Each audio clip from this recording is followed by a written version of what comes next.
நீங்க தயவு செஞ்சு என்ன மன்னிச்சிருங்கம்மா. என் வீட்டுக்காரரை உங்க பக்கமா வசீகரிக்க முயற்சி பண்றீங்களா? ஒருவேளை இப்பவாவது நீங்க கர்ப்பம் தரிக்க வாய்ப்பு இருக்கு. முயற்சி பண்றேன். ஆனா ஆபிரகாமுக்கு இப்பெல்லாம் என் மேல கொஞ்சம் கூட அன்பே வர மாட்டேங்குது. ஏன்னா என்ன நடக்க போதுங்கிற கவலையில இருக்காரு. தண்ணி பஞ்சாங்கிறதுனால எதை செஞ்சா அது தீருங்கிற யோசனையிலேயே இருக்காரு. இந்தாங்கம்மா, இத கொஞ்சம் முகர்ந்து பாருங்க.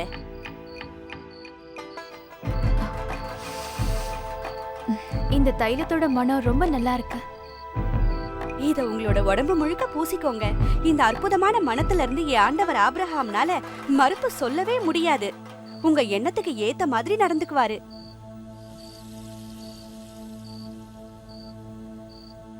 என் ஆண்டவரோட கூடுறதுக்கு முன்னாடி கருத்தரிக்கிற உதவுற இந்த மூலிகை சார குடிச்சிருங்க. இந்த மூலிகை மட்டும் இல்லாம இருந்திருந்தா மிருக ஜீவன்கள்லயே பெண்ணினம் கருத்தரிக்காமலேயே இருந்திருக்கும். நிஜமாவா? நிச்சயமா. நான் எத்தனையோ டாலிஸ்மேன்களையும் மந்திரங்களையும் முயற்சி செஞ்சிருக்கேன். ஆனா எதுவுமே சரியா வரல. சரி, இப்போ நீ எனக்காக இத காய்ச்சி கொடுக்கறியா? சந்தோஷமா நான் காட்சி தரேன்.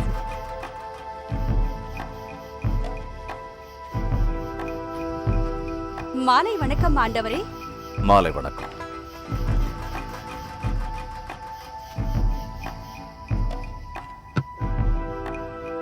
என்ன மனம் இது? ரொம்ப நல்லா இருக்கே.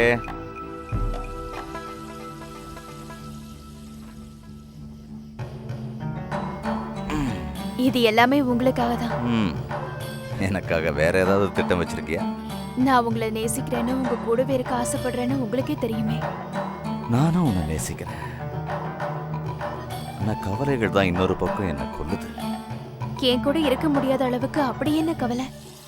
நம்ம மக்கள் தோத்து போன அளவுக்கு ரொம்ப களைப்பா இருக்காங்க. நாம எங்கிருந்து வந்தோமோ அங்கேயே போயிடலாம். ஆரானுக்கு போயிடலாம். ஆனா தேவனுடைய எண்ணம் ரொம்ப தெளிவா இருந்தது. அவர் என்கிட்ட உன் சந்ததிக்கு இந்த தேசத்தை தருவேன்னு சொன்னார். இத பத்தி ஏற்கனவே பேசியிருக்கோம். என் நிலைமை என்னன்னு உங்களுக்கு தெரியும். தேவன் நம்மளுடைய தேவைகளை சந்திப்பாருங்கிற நம்பிக்கை எனக்கு நிறையவே இருக்கு. நம்மோட தேவைகளை சந்திப்பார்னு எனக்கும் நம்பிக்கை இருக்கு. தப்பா நினைச்சுக்கலன்னா ஒரு நிமிஷம் வெளியே வரீங்களா?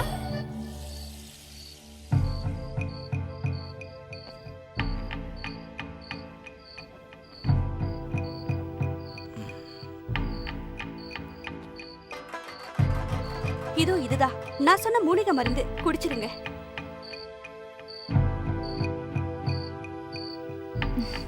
ரொம்ப நன்றி. வெற்றி நிச்சயமா உங்களுக்கு தான்.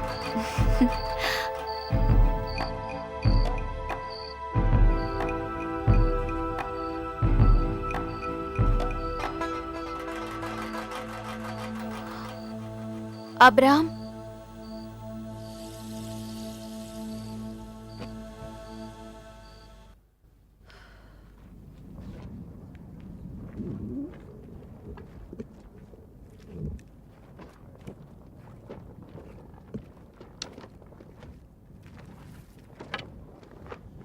எப்படி இருக்கீங்க? நல்லா இருக்கீங்களா?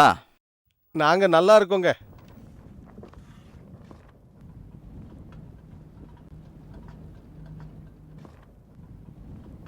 என்னது மண்ணு ஈரமா இருக்கு? தோன்றதுக்கு சுலபமா இருக்கட்டும்னு தண்ணி ஏதாவது ஊத்துறீங்களா? இல்லைங்க எஜமா, நாங்க இன்னைக்கு காலையில வேலை செஞ்சுக்கிட்டு இருந்தப்போ கிணறுக்கு அடியில கொஞ்சமா தண்ணி இருந்ததை பார்த்தோம். இந்த சந்தோஷமான விஷயத்தை ஏன் என்கிட்ட வந்து சொல்லல? தண்ணியோட அளவு ரொம்பவே கம்மியா இருந்துச்சு எஜமானே. ஆனா இதுல புது நம்பிக்கை பிறந்திருக்கு. தொடர்ந்து தோண்டிக்கிட்டே இருங்க. நிச்சயமா கொஞ்சம் ஆழத்துல தண்ணி இருக்கும்.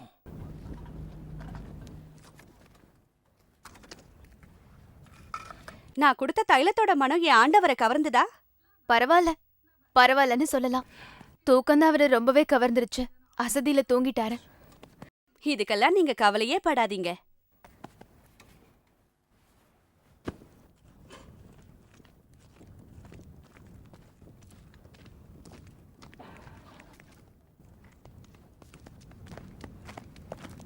சமாதானம் உண்டாவதாக. உங்களோடும் இருப்பதாக ஆண்டவரே. ஆபிரகாம் எங்க இருக்காரு? கிணத்து தோண்டிக்கிட்டு இருக்கிற தொழிலாளிகளை பாக்கிறதுக்காக போயிருக்காரு. இந்தாங்க ஆண்டவரே, இந்த புது ரொட்டியை நீங்க சாப்பிடுங்க. ரொம்ப நன்றி.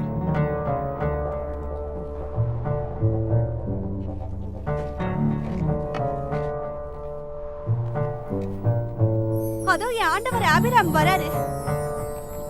அது அவர்கிட்ட நான் ஒரு முக்கியமான விஷயத்தை பத்தி அவசரமா பேசி ஆகணும். உங்களுக்கு சமாதானம். உங்களுக்கும் சமாதானம் உண்டாவதாக. காஞ்சு போன பொருட்களை தேடுறதுக்காக மிருக ஜீவன்களோட எலியேசர் வெளியே போய்கிட்டு இருந்ததை நான் பார்த்தேன். நான் உங்களை தேடிக்கிட்டு இருந்த விஷயத்தை பத்தி அவன் உங்ககிட்ட சொல்லியா? ஆமா ஆமா, வா உள்ள வா மகனே.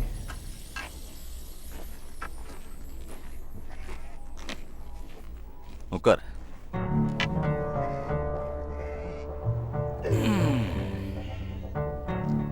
சொல்லு சொல்லு, என்ன விஷயம்? இங்க பாருங்கய்யா, நாம இந்த இடத்த விட்டு எவ்வளவு சீக்கிரம் முடியுமோ அவ்வளவு சீக்கிரம் போய் ஆகணும். நம்ம கிட்ட தண்ணி ரொம்ப கம்மியா இருக்கு. எனக்கு கொடுத்த வாக்குத்தத்தத்தை மறந்து நான் தாகத்தோட மறிக்கிறத ஆண்டவர் அனுமதிப்பாருன்னு நினைக்கிறியா? இப்ப நாம மூளையும் அறிவையும் பயன்படுத்தி ஆகணும். அதான் ரொம்ப முக்கியம். இப்படி சொல்றத தவிர உங்க அறிவு வேற எதைத்தான் சொல்லும்? நாம இப்ப பண்றதை விடவும் வேற எந்த காரியத்தை செய்ய முடியும்னு நினைக்கிறீங்க? இங்க இருந்து போயிடலாம். நம்ம எகிப்துக்கு போயிடலாம். அங்க தண்ணியும் மத்த எல்லாமும் கிடைக்கும். கஷ்டம் தீர்ற வரைக்கும் அங்க இருப்போம். எனக்கு என்னமோ இந்த முடிவு தான் சரியான முடிவுன்னு தோணுது. ஆனா தேவன் கொடுத்த வாக்குத்தத்தம் வேற. வாக்குத்தத்தம் செஞ்சாரு, ஆனா நமக்கு அதுக்கான நேரம் எதுன்னு தெரியாது. அதனால எகிப்துக்கு போலாம். நேரம் தெரிஞ்ச உடனே நாம இங்கேயே வந்துடலாம். எனக்கு இன்னும் ஒரு நாள் கொடுங்க. ஒருவேளை ஏதாவது அற்புதம் நடந்து அந்த கிணத்துக்கு அடியிலிருந்து தண்ணி வரதுக்கு வாய்ப்பு இருக்கு.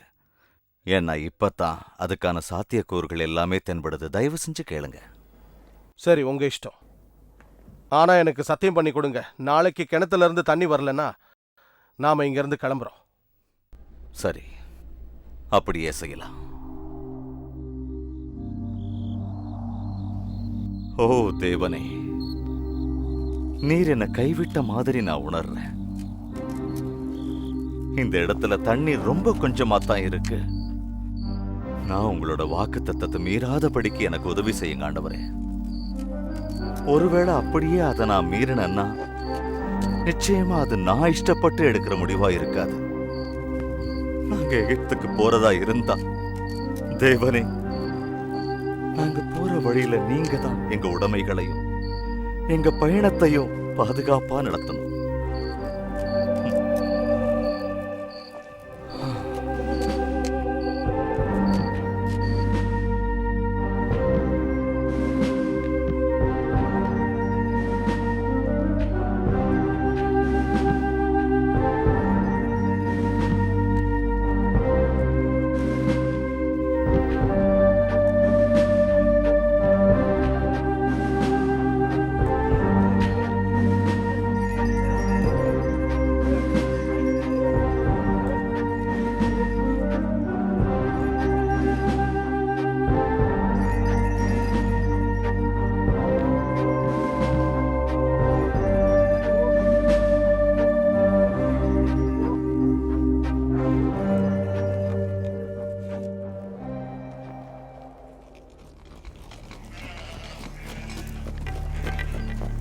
அபிராம், அபிராம், என்ன விஷயம்?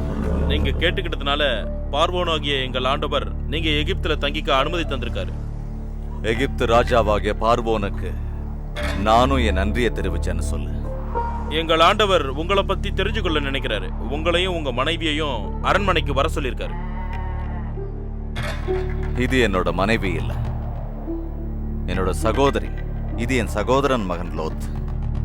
சரி, நாளைக்கு நானே வந்து எகிப்து ராஜாவாகிய என் ஆண்டவர்கிட்ட உங்களை கூட்டிட்டு போறேன். ரொம்ப நன்றி. நாளைக்கு வரேன். போயிட்டு வா.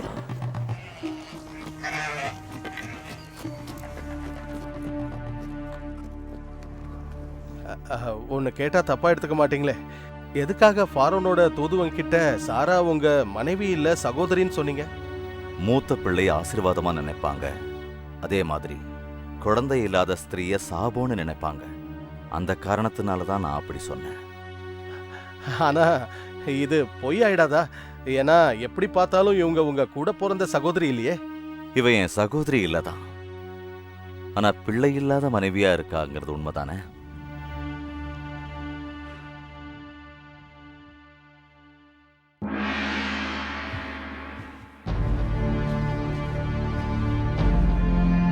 ஆண்டவரே, விருந்தாளிகள் வந்திருக்காங்க. உள்ள வர சொல்லு.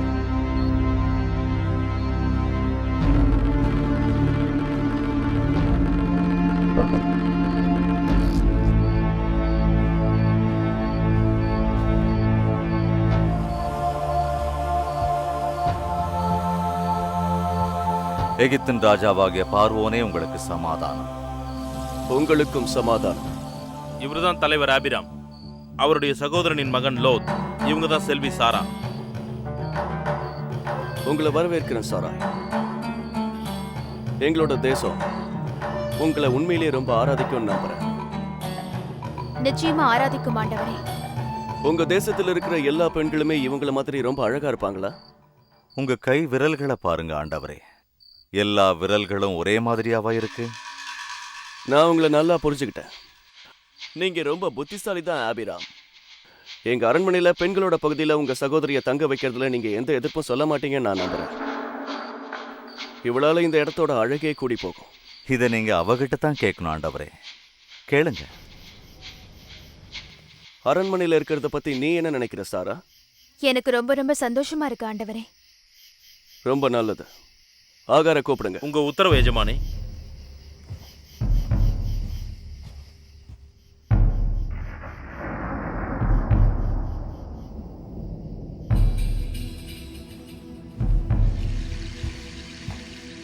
சொல்லுங்க ஆண்டவரே.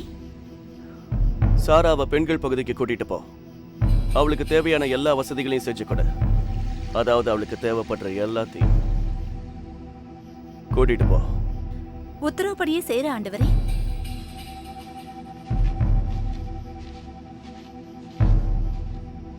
வாங்க போலாம்.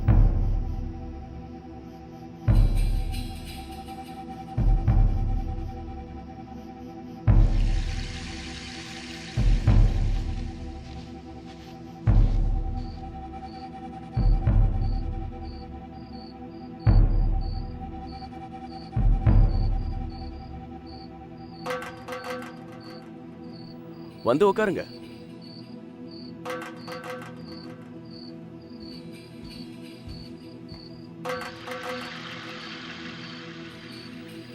இப்போ உங்க நாட்டோட கதைகளை பத்தி சொல்லுங்க. அடிக்கடி சொல்லப்படுற சில வார்த்தைகளை நான் இப்ப சொல்ல போறேன். ஆனா இதெல்லாம் அரசர்களுக்கு ஏற்றதா இருக்காது. சொல்லுங்க, நான் கேட்கறேன். நீதிமொழிகள்ல என்ன சொல்லப்பட்டிருக்குங்கிறத நான் சொல்றேன். அதிக அளவுல வெள்ளியை வச்சிருக்கிறவன் சந்தோஷமா இருக்கலாம். அதே மாதிரி தானியங்களை அதிக அளவுல வச்சிருக்கிறவன் உற்சாகத்தோடையும் இருக்கலாம். ஆனா யார்கிட்ட எதுவுமே இல்லையோ அவன்தான் சந்தோஷமா தூங்குவான். இது அரசர்களுக்கான வார்த்தைகள். எந்த அரசர் தான் தூங்குறதுக்காக தங்கிட்ட இருக்கிறத கொடுக்காம இருப்பான்? அது மட்டும் இல்லாம என்ன மாதிரி அரசனுக்கு பொறுப்போடையும் பாரத்தோடையும் கவலை இல்லாம எப்படி தூங்க முடியும்? நைல் நதியின் நீர் தேவையான அளவுக்கு மேல ஏறுதான்னு பார்க்கணும். சூரியன் தினமும் உதிக்குதான்னு பார்க்கணும். செடிகள் வளருதா, என் மக்கள் சந்தோஷமா இருக்காங்களான்னு பார்க்கணும். சூரியனையும் நைல் நதியையும் கூட பார்க்கணும்னு ஆசைப்படுறீங்களா? நிச்சயமா. பலியிடலனா சரியா எதுவுமே நடக்காது. என்னோட தேசம் வறண்டு போயிடும். எந்த விதத்திலையும் பயன்படுத்த முடியாம போயிடும். என் மக்கள் அழுது புலம்பி வாழ்க்கையை பாடாப்படுத்திடுவாங்க. ஆனா என் ஆண்டவரே, உங்க ஊர்ல உங்க தேவன் தான் இதையெல்லாம் செய்யறதா மக்கள் நம்புறாங்க. இங்க நான் தான் தேவன். எல்லா விஷயங்களும் சரியான நேரத்துல சரியான முறையில நடக்குதான்னு பார்த்தாகணும். இது என்னோட பொறுப்பு. சாப்பிடுங்க.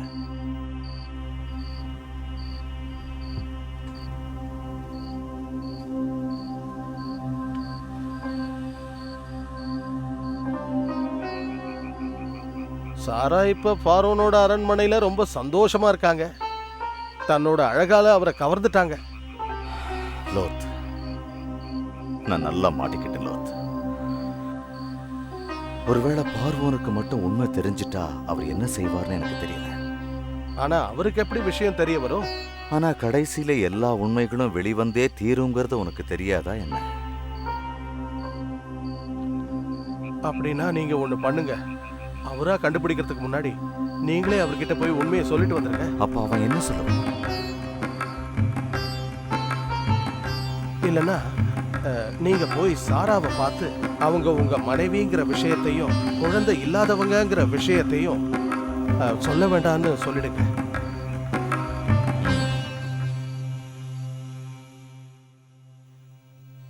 அபிராமி இப்ப என்ன பார்த்தா நல்லா இருக்கும். எனக்கு வயசு குறைஞ்சிட்ட மாதிரி இருக்கு. தைலத்தோட வாசனை அவர் முகர்ந்தா நல்லா இருக்கும். என் தோல் எவ்வளவு மென்மையா இருக்கணும். தலைமுடிய பார்த்தாலும் நல்லா இருக்கும். ஓ, கொஞ்சம் அலங்காரம் செஞ்சதும் என் முகமே மாறி போயிடுச்சு. அபிராமா, ஆமா, அவர் உங்க கணவருங்கிற மாதிரி பேசுறீங்க. உங்களுக்கு பின்னாடி ஏதோ மர்மம் இருக்குன்னு நினைக்கிறேன். அது உண்மையா? எல்லார்கிட்டயும் ஒரு ரகசியம் இருக்கு. என்கிட்ட எந்த ரகசியமும் இல்ல. உன்கிட்டயும் இருக்கலாம். ஒருவேளை இருக்கலாம்னு நினைக்கிறேன். ஒருவேளை இருக்கலாம். அத பத்தி உங்களுக்கு பேசணும்னு தோணலையா? நம்ம அப்புறமா பேசலாமா? எனக்கு ரொம்ப ஆசையா இருக்கு, சொல்லுங்களேன். பக்கத்துல வா. ஓ கடவுளே!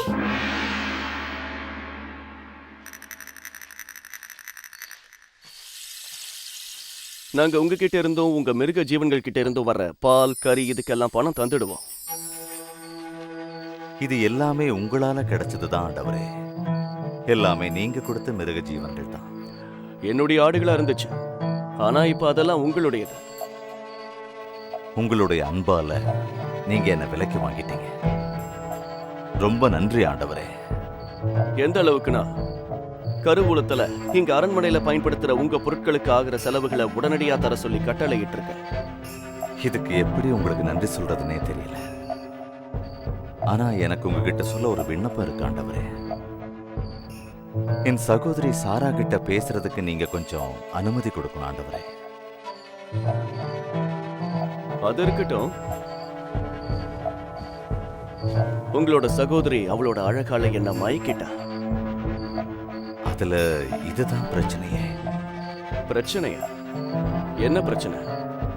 அது நான் என்ன சொல்றேன்னா, அவளோட அழகாலையும் என் சகோதரி சாரா மேல நீங்க காட்டுற அந்த அக்கறையும் மற்ற பெண்களுக்கு மத்தியில ஒருவித பொறாமைய தூண்டி விட்டுருக்கு. அதனால அவங்களும் உங்க பார்வைக்காக காத்துக்கிட்டு இருக்காங்க.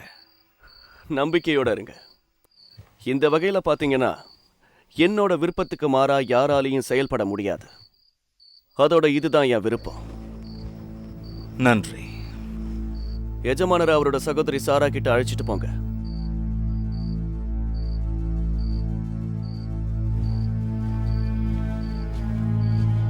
வாங்க ஆண்டவரே. வாங்க அபிராம், எப்படி இருக்கீங்க? உட்காருங்க. ரொம்ப நன்றி.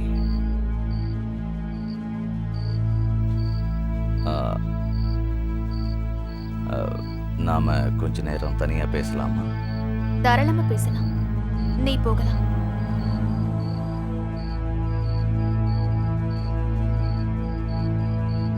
அரண்மனையில உன்னோட வாழ்க்கை எப்படி இருக்கு? ராணி மாதிரி. நான் கேக்குறதெல்லாம் இங்க கிடைக்குது. சந்தோஷம். ஆனா நான் எளிமையான வாழ்க்கை வாழ ஆசைப்படுறேன் அபிராம். அது மட்டும் இல்லாம உங்க மனைவியா தான் நான் எப்பவும் இருக்கணும். நீ என் மனைவின்னு சொல்லாத. நீ அப்படி சொல்றத கேட்டு அதை யாராவது பார்வன் கிட்ட போய் சொல்லிட போறாங்க. அப்புறம் எல்லாருமே சாக வேண்டியதுதான். கவலைப்படாதீங்க, யாரும் இதை கேட்க மாட்டாங்க. இப்ப சொல்லுங்க, நீங்க என்ன இன்னும் நேசிக்கிறீங்களா? உண்மையை சொல்லணும், நான் எப்பவும் போல அதிகமா நேசிக்கிறேன். நான் எப்போ உங்க குழந்தைய என் கர்ப்பத்துல சுமக்க போறேன்? தேவன் எப்ப அனுமதிக்கிறாரோ அப்போ. நான் இந்த அரண்மனையில இருக்கிறது உங்களுக்கு உறுத்தலாம் இல்லையா? நிச்சயமா உறுத்துது. ஆனா நம்மளால என்ன செய்ய முடியும்? இப்போதைக்கு நாம இப்படித்தான் இருக்க வேண்டியிருக்கு. நான் உங்ககிட்ட ஒரு விஷயம் சொல்லணும். என்ன நடந்தாலும் சரி, உங்க அன்புக்கும் திருமண வாக்குக்கும் நான் எப்பவும் விசுவாசமா இருப்பேன். சாரா, எகிப்துல நடக்கிறது எல்லாமே என்னாலதான் நடக்குதோன்னு எனக்கு தோணுது. எனக்கு ஒன்னும் புரியல. இங்க நடக்கிறத நினைச்சு நீங்க வருத்தப்படாதீங்க. இல்ல சாரா, தேவனுடைய வார்த்தைகளுக்கு நான் கீழ்ப்படியாமலும் விசுவாசமா இல்லாமலும் போயிட்டேன். ஏன் ஷெகேம்ல நாம இதுவரைக்கும் எதிர்கொண்ட பஞ்சம் தேவனோட சித்தோனோ, அதனால நம்ம எகிப்துக்கு வந்து இன்னொரு சோதனையை கடந்து வரதோ தேவனோட சித்தோன்னு ஏன் சொல்லக்கூடாது? எனக்கு அதில் நம்பிக்கை இல்லை.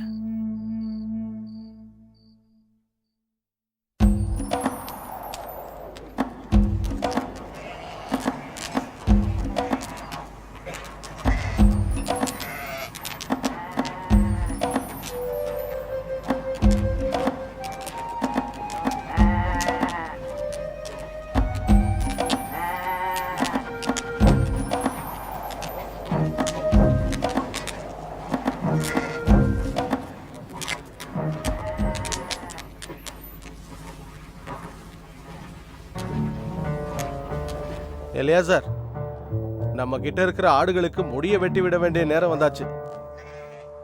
போன வருஷம் இதே நேரம் நாம எகிப்துக்கு வந்தப்போ ஆடுகளுக்கு முடி வெட்டி விட்டோம். அதை நாம மறக்கவே முடியாது. ஆமா, கண்ணை மூடி திறக்கிறதுக்குள்ள காலம் கடந்து போயிருது. இந்த வருஷம் நம்ம ஆடுகளோட முடிய வெட்டுறதுக்கு அதிக நேரமும் வேலையாட்களும் தேவைப்படுறாங்க. அப்பதான் வேலையை நம்மளால முடிக்க முடியும். நிச்சயமா. அதுவும் பார்வோய் என் ஆண்டவர் ஆபிராமுக்கு 500க்கும் மேற்பட்ட ஆடுகளை கொடுத்து ரொம்பவே சந்தோஷப்பட வச்சிருக்காரு. உண்மையிலே இது பெரிய விஷயம்.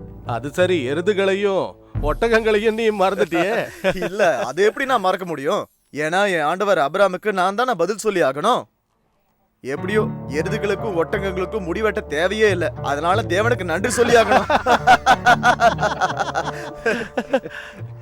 அது மட்டுமா, பார்வோன் இப்ப ஆபிரகாம் ஐயாவோட ரொம்ப நெருங்கிட்டாரு. எதை கேட்டாலும் மறுக்காம கொடுக்கறாரு. உன்னை விட மாட்டேன். என்கிட்டயே நீ நீ சண்டைக்கு பண்ண வரியா? காரியத்துக்கு உன்னை என்ன சும்மா பண்ற? விடவே மாட்டேன். அமைதியா இருங்க. என்ன ஒரே சத்தமா என்ன இருக்கு? பண்ண போறேன்னு பாரு. என்ன தடுக்காதீங்க. விடுங்க. விடுங்க என்ன? விடுங்க. விடுங்கன்னு சொல்றேன்ல. ஏய், நான் விட விடுங்க. மாட்டேன். சார், நிறுத்துங்க. என்ன பண்ணுவ? போதும், சண்டையை நிறுத்துங்க. நிறுத்துங்க சொல்றேன்ல. என் ஆண்டவர் ஆபிராமோட ஆடுகளுக்கு தண்ணி காட்ட போனேன். நான் தட்டுக்கல்ல தண்ணீர் நிரப்பினேன். ஆடுகளை கூட்டிட்டு வர போயிருந்தேன். இவன் தன்னோட ஆண்டவரான லோத்தோட ஆடுகளோட வந்தான். நான் வச்சிருந்த தண்ணி எடுத்து அந்த ஆடுகளுக்கு கொடுத்துட்டான். ஏன்பா நீ ஏன் இந்த மாதிரி எல்லாம் நடந்துக்கிற? 9 நாளைக்கு முன்னாடி எங்க ஆட்டு தொட்டியோட கதவை திறந்து விட்டுட்டான். நான் கஷ்டப்பட்டு ஆடுகளை உள்ள கொண்டு வந்தேன். ஒருவேளை அவன் இதெல்லாம் தெரியாம கூட செஞ்சிருக்கலாம்ல. அது மட்டும் இல்லாம என்ன அடிக்கிறான். போதும், நிறுத்து. அவனை நான் சும்மா விட மாட்டேன். உன்னை இன்னைக்கு ஒரு வழி பண்ணாம விட மாட்டேன். நிறுத்துங்க. நிறுத்துங்க. போய் வேலையை பாருங்க. போங்க. போங்கன்னு சொல்றேன்ல.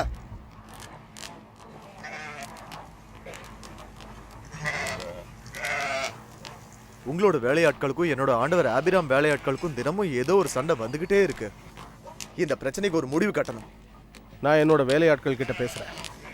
ஆபிரகாம் ஐயா வேலையாட்களோட போகட்டும். அப்பதான் இதுக்கெல்லாம் ஒரு தீர்வு கிடைக்கும். வேற வழியே இல்லை.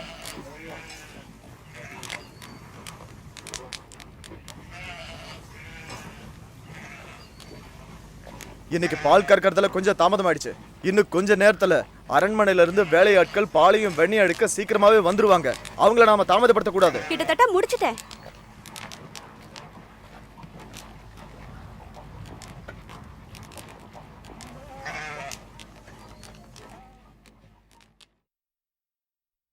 பதில் சொல்லுங்க. என்னோட முகத்திலையும் அரண்மனையில பலரோட முகத்திலையும் இந்த பருக்கள் வரத்துக்கு காரணம் என்னன்னு சொல்லுங்க.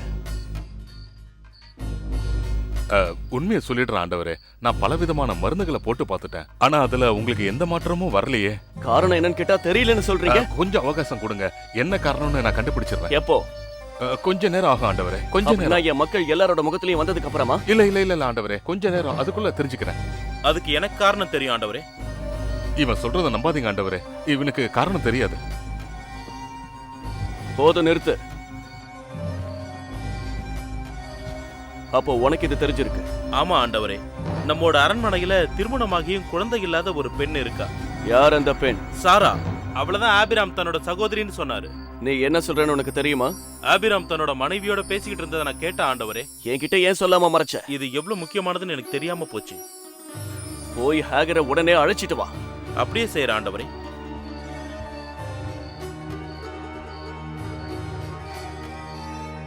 அரண்மனையில இருக்கிற எல்லாருக்கும் ஏன் பருக்கள் வந்ததுன்னு இப்பதான் தெரியுது. ஏன்னா உங்க அரண்மனையில ஒரு சுத்தமான பொண்ணு இருக்கா. என் மக்களுக்கு செய்ய வேண்டிய வேலையோட சுமைகளை சுமக்கிறதுக்கான வலுவை இழந்துட்டேன். ஏன்னா உங்க அரண்மனையில ஒரு சுத்தமான பொண்ணு இருக்கால. இத குணமாக்க என்ன வழி இருக்குன்னு கண்டுபிடிக்கணும். அதை முதல்ல சொல்ல. ஏன்னா உங்க அரண்மனையில சுத்தமான ஒரு வாயை பொண்ணு மூடு. இருக்கா. சொல்லுங்க என் ஆண்டவரே.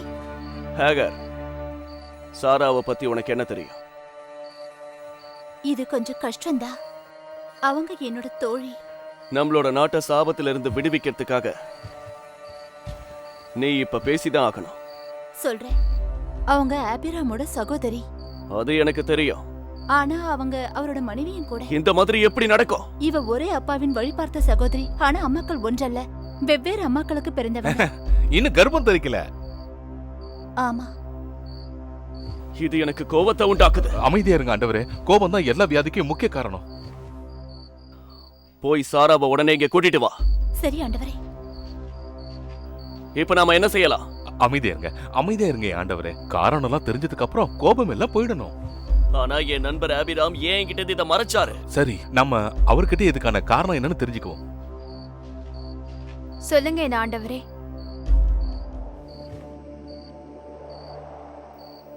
நான் உன்னை முதல்ல பார்த்தப்போ நீ அபிராமோட மனைவின்னு தான் நினைச்சேன். ஆனா அவர் தான் நீ அவரோட சகோதரின்னு சொன்னார். அதுக்கப்புறம் நான் உனக்காக தவம் இருக்க ஆரம்பிச்சேன். என்னோட கண்கள்ல மலரை விடவும் அழகா தெரிஞ்ச, காத்தை விட மென்மையா இருந்த, நைல் நதி நீரை விட இளமையா இருந்த. ஆபிராம் என்னோட நெருங்கிய நண்பரானார். ஆனா உன்னால இப்ப என் இருதயமே வலிக்குது, இருளால மூடப்பட்டிருக்கு. ஏன் என்னாச்சு ஆண்டவரே? ஏன்னா நீ எனக்கு செஞ்சது துரோகம். நீ என்கிட்ட உண்மையை மறைச்சிட்ட. அது மட்டும் இல்லாம நீ கர்ப்பம் தரிக்காதவளா இருக்க. நாங்க உங்களை காயப்படுத்த இப்படி செய்யல. ஆபிராம் இதை நல்ல நோக்கத்தோட தான் செஞ்சாரு. அவர்கிட்ட இருந்து என்ன பிரிச்சிருவீங்களோன்னு பயந்துட்டாரு. இவங்க என்னுடைய நெருங்கிய தோழி. நீங்க அவங்கள மன்னிக்கணும் என்ன ஆண்டவரே. அவங்க ஏற்கனவே தனக்கு குழந்தை இல்லாததையும் உங்க தோழருடைய மனைவிங்கிறதையும் சொல்லிட்டாங்க. இவங்களுக்காக பயந்துகிட்டு நான் எதையும் சொல்லல. உங்க மருத்துவருங்கிற உரிமையில சொல்றேன், நீங்க முதல்ல அவளை இங்கிருந்து அனுப்பிடுங்க. உங்க முகத்துல இருக்கிற பருக்கள் மறைஞ்சிடும். ஒழுங்கு மரியாதையா இங்க இருந்து போயிடு. அப்படி இல்லைன்னா வாயை மூடிக்கிட்டு இரு. அப்படி இருக்கிறதா உனக்கு நல்லது. உத்தரவு என் ஆண்டவரே. நான் சொல்றத கவனமா கேளு சார். நீ இங்க இருந்து போய் தான் ஆகணும். எகிப்தோட பரிசா ஹேக்கரவும் கூட அனுப்பி வைக்கிறேன். நீங்க ரொம்ப நல்லவர் ஆண்டவரே.